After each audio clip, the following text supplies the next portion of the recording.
পুত্ৰৰ মুখ দেখি কান্দে আই দৈৱকী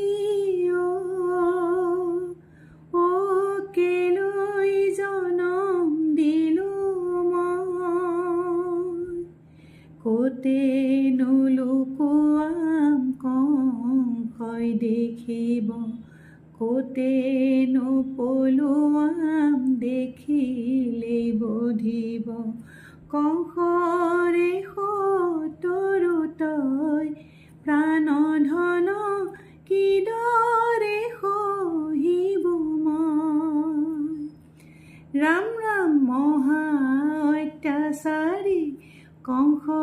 দুৰাচাৰী অ